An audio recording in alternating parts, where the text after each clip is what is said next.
In an ideal world for me, what I would love is that all that fair organizers would sit on a round table and find a fair solution that all these cities would once in a while host a fair.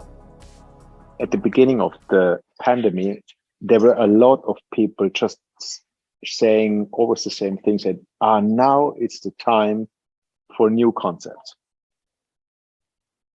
And none of these kind of concepts were really successful. I think everybody of us got so fed up of these kind of endless kind of podcasts style presentations.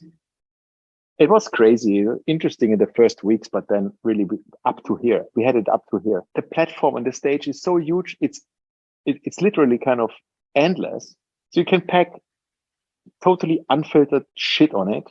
And that is, it's for the audience really unpleasant. And that's the great thing about the fair. It's costing you really an effort to go there.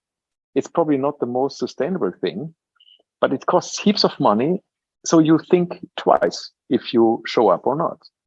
So this kind of, you pay a price as a kind of an exhibitor for going on the stage, and that makes you reflect what you actually have to say.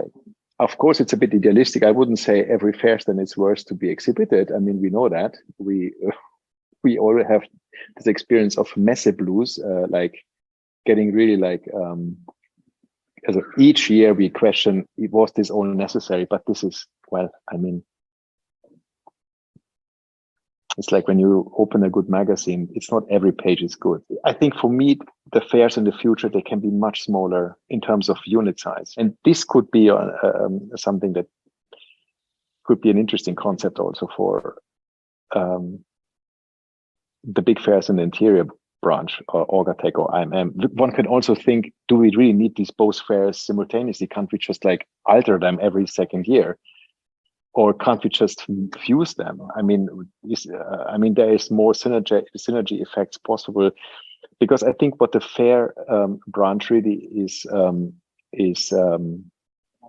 they're stressing it quite a bit in terms of how many appointments a year a designer or a company can really handle. In an ideal world for me, what I would love is that all that fair organizers would sit on a round table and find a fair solution that all these cities would once in a while host a fair. Because it would be a pity for Cologne if the IMM would go out. It would be a pity for Milan if the Salone would not take place, as well it was for Kortrijk and for Stockholm and for Paris. But maybe we don't need them every year. So like a rotating system on a really smart thing that where organizers are supporting them rather competing, that would be really smart, I think. Essentially, what a fair has to do is just create this momentum in the city. It doesn't have to be a physical fair. They can also come up with a crazy other idea, but they just have to find something that brings the people in the spot.